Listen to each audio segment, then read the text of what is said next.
Good evening and welcome to this England Football Learning webinar on why our players play.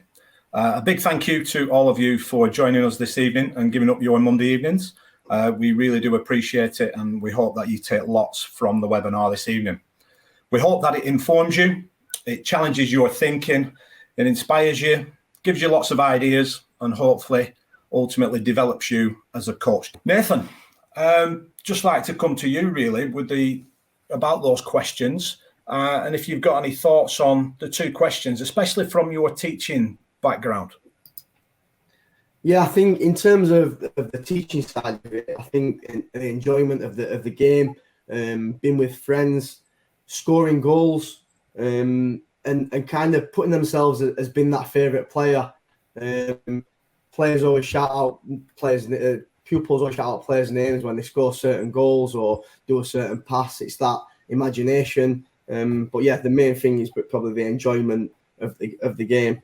In terms of my academy experience, again, it's enjoyment. That's always the key theme. Being with the teammates. Some players will have been together since the age of 8, 9. So they have a good relationship. To improve, obviously they're in kind of an elite environment. They want to improve. They want to try and be the best, and possibly a career. As they get to the older ages, they start seeing it as a possible career. So they enjoy it that way as well.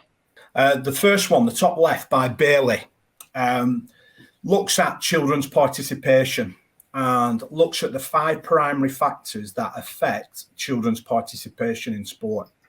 The first one being a perception of competence. Children want to know that they can do something, and it's their own perception of that. Next factor will be fun and enjoyment, which has been touched upon already this evening. The next factor is parents. We know how important parents are at introducing children to sport, but also maintaining that love of it as well. Children want to learn new skills. So it's something that Bailey identified in his studies, that children have a real keenness to learn new skills. And also a big factor, the 5th main factor, is that of friends and peers. Also, Bailey noted that if children are to remain involved in sport, it is vital that coaches' behaviours and their practices match the needs of and wants of the young participants. That is a really, really good study, and it's got some nice, insightful comments and outcomes of that study.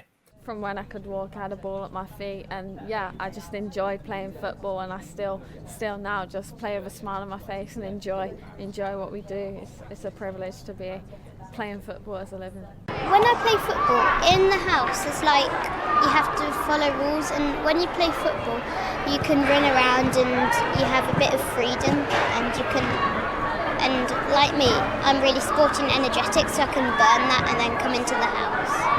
I like playing football in general, especially when I play with my friends, and I feel like sometimes when I play football, it takes me to new places and I can make new friends when I play football somewhere I don't know. For me, it's scoring lots of goals and playing with my team and having lots of friends playing through football.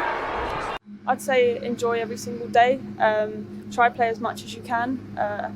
You don't need the best boots, you don't need the best balls, but all you need is yourself, a bit of motivation, and yeah, grab your dad, grab your sister, grab your mum, and use them as goalposts, and practice your shooting, practice your passing, but most importantly, do it with a smile on your face. I think I was a confident player. I always believed I was the best player on the pitch. Believed in my ability to get past defenders, to score goals. But also, I just love playing. I always enjoyed the game. My main thing is to have fun. If you're not having fun, you won't do your best. And I think that you need to make sure you're having fun and just make sure you're working hard. For me, it's kind of don't come away from the pitch with any regrets on what you could or couldn't have done better, etc. Just give it absolute your all, and that'll be enough. Zachary, I think Zach, hopefully you don't mind me calling you Zach, made a really interesting comment around feeling safe and appreciated. I actually asked this question to a group of players, and one of the players, I think they were 12 years old, said to take my mind off of things, which is massive. So to feel safe and appreciated, I think that was that's come across, and something which somebody popped in the chat box. Terry has mentioned around sport being accessible to all. So that was great. Noel mentioned around players on television trying to emulate their players, and you saw a lot of professional players on those clips. And Craig put something really interesting around what one player likes, another one might not like, which we might start to explore what that looks and feels like a little bit later. And also mentioned it was very much around maybe the age and stage of the players. So if you are 16 in more of a performance environment in an academy structure, for example, actually your wants and needs might be slightly different from a grassroots football player who is 9 years old. And if we've got any colleagues on the call tonight, Debbie, who are coaching girls, and it could be a new experience for them, is there anything that you recommend to those colleagues for helping their sessions? Yeah, absolutely. It's just about engaging them. It might be starting off your practice as a tag game and what we call scaffolding up the activity, then adding a football in. I think it's really important to give girls the experiences, the opportunities to play. So can we design our activities where we have the ball on the ground? And, I suppose we don't want to go into that small-sided game straight away. We want to build up confidence and give girls, I suppose, the space to practice the skills and build up that way to a small-sided games. But absolutely, it's about making it fun, starting off and then layering up as we go along. Hopefully what we've tried to do there really in this session so far is identify the why. I think it's really, really important we understand why our players play for obvious reasons. And we've identified those 3 reasons. Because they love the game. They want to be more skillful, and that social aspect of being with their friends. Because we've identified the why, we look at the what. We look at what it is our players want us to give to them. That joy of scoring goals and stopping them, helping them to learn and understand more about the game, and then using that football as a vehicle for developing social skills. I think it's a really important quality to be able to reflect on your coaching. Nathan, just come to you with those questions. Something that you're doing really, really well at the minute, and then also something that you're consider changing about your coaching and when you're going to do this.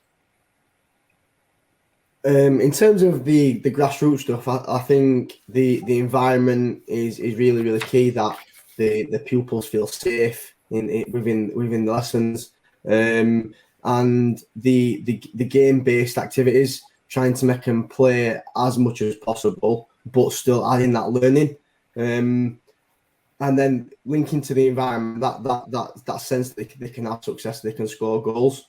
Something that I may consider changing. It kind of links to the game-based stuff. Is the ball rolling time? Can there be maybe a fewer breaks where I'm doing the coaching points or the specific teaching points, just so that the pupils are playing more. And then in terms of the academy environment, the session design of the topics and the syllabus of the club being a positive, and then making it competitive. One thing that I may consider changing, and it was mentioned in the video, was to continue the kind of the players, individuals able to express themselves.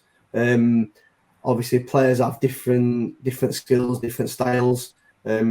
Although it's kind of a team game, focusing more on developing the individuals. I think from my perspective, I always try to make sure I understand, and lots of you have put around knowing your players, and that means different things to different people, but just having an understanding of them, what's going on in their world, and making them feel valued. I think I try to do that. I think it's really important. And the other one is, in my practices, if there's not a goal at both ends, I'm generally pretty surprised. Like in my world, there has to be a goal at both ends, based on the players want to enjoy scoring and stopping goals. I guess the bit that I'd probably need to reflect on is linking to a point that Craig made around what one player likes, another doesn't. which was earlier on in the webinar. And I think it's probably, I need to sometimes think about, there's my thought process around the joy of scoring and stopping goals, but actually there might be practices that develop social skills or develop players' skills that might not have a goal. And there might be one or two players who would value that. So I guess I need to reflect maybe a little bit on my thoughts on having a goal at both ends isn't necessarily the right way all of the time. And maybe I need to consider when that might be in my practice. Goal at both ends. You've got goalkeepers, if available, and then you have two teams. The one team will split up and go to either goal, and then the other team will be at the side. So how it works is each team would get 6 attacks each, and they can choose from a number of matchups that link to points. So if they go 3 against 1, they get 1 point because they have the overload. If it's 2v1, a little bit harder, they get an extra point. It's 2 points. You can just go 1v1 for 3 points, and then they can go 1 against 2 with the underload for 5 points. That gives the players chance to decide who's going to go. They've got that decision making. They can have a little bit of communication with their friends. Once that's in play, obviously, if the Reds pink score, they get that certain amount of points. If the Yellows was to steal the ball and then go on to score in the opposite goal, then the Yellows would steal those points. So it'd be good to have a whiteboard at the side. This can be player-led or coach-led. Again, to be with friends, it might be nice to have it player-led depending on the age of your players. Something else that I just want to pick out is, I think it's Amira, spoke about realism, ball rolling time, and there's somebody, I missed the name because it flicked through too quickly, was talking about making it the best hour of their week. I think that's an amazing comment. Like how do you make that hour you've got with your players the best hour of the week? I love that. So the joy of scoring and stopping goals hopefully links into it. Obviously, there's the little bit about developing skillful players and being with friends. But if I look at this practice, it's very much around the joy of scoring and stopping goals. Obviously, if you play mini soccer or a different format of the game, I would encourage you to do it nice and small, because the smaller the practice, the more opportunities to score or stop goals that you're going to get. But essentially in the practice, there's 2 practices. It's called a mirrored practice. Again, some of you might have heard that before. On the bottom, there's a 2v2, and on the top, there's a 3v2. The numbers don't particularly matter. You could play a 4v4 on one half of the pitch and even a 1v1 on the other half of the pitch. You can make your own minds up on that. But it says 10 footballs. You can decide how many footballs. There may be some of you are going, actually, I've only got a couple of footballs. That might be the reality of environments that you're in. Some of you might be fortunate to have a bag bigger than Santa's sack with footballs. I don't know. But you can choose. And all that happens is there's 2 games going on. You collect a football from the centre circle and go and attack against the opposition. Opposition win it, they break into the centre circle, and then they become the attackers and the opposition become defenders. I suppose from a PE background, we can, use bean bags and balloons for, I guess, fundamental movement skills, but transferring that into football, can we play ball on the ground and encourage, I suppose, the skillful players in that sense. And then, I suppose the last one is around people, and, can we include small groups? Is it 1v1s? So it's just a really simple and effective principle just to think about our sessions and, the adaptations that we can make in that session to really challenge or support the players that we're working with. When we think about a skillful player, we automatically think of our wingers, our strikers, the players with the fancy footwork and have all the tricks and flicks, or our midfield players who can pass the ball, switch play from one side of the pitch to the other.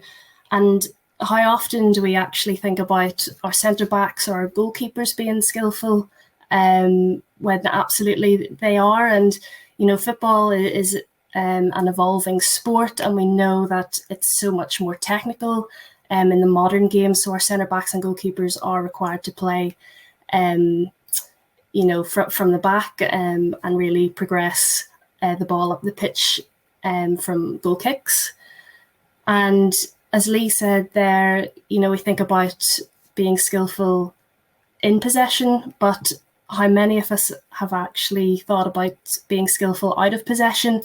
And this is where pressing comes into it, because absolutely having defensive tactics and implementing those is also a skill. And sometimes we kind of let that pass us by. But this is a game called Press for Success, and it just, I suppose, we've been talking about adapting activities, and you can work with a small area, you can make it larger, you can use different numbers of players. If we can, the smaller amount of players, the better. If we have lots of players coming to train and we can replicate this practice and run it side by side. But basically, if we're having a look at it and we have goals or cones that we can use it as goals, that is absolutely fine. And we just need to split the pitch into thirds, as we can see there.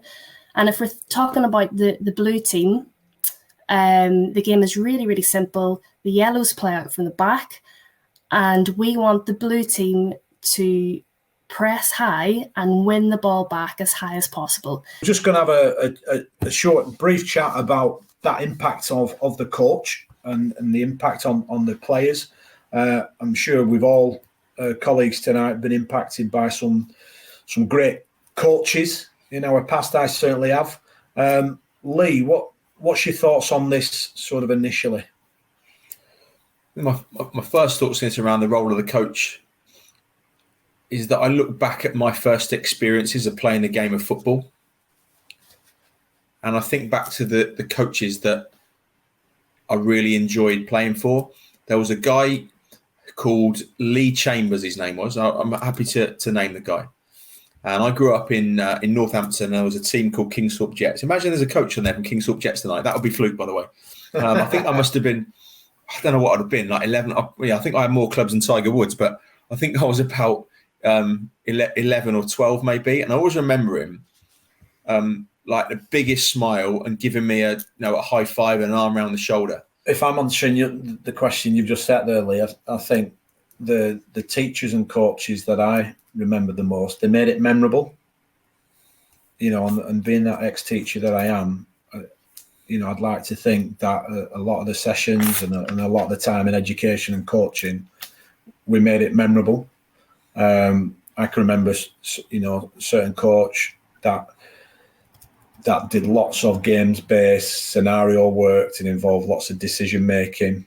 It made me take ownership of my own learning journey and, really powerful, impactful stuff. And it was that coach who did that, who made that environment, which got me totally engaged and totally part of my own learning journey. Debbie, I know you do a lot of work with coaches, both in your role in and outside the FA. What is it that you sort of highlight in relation to the role of the coach?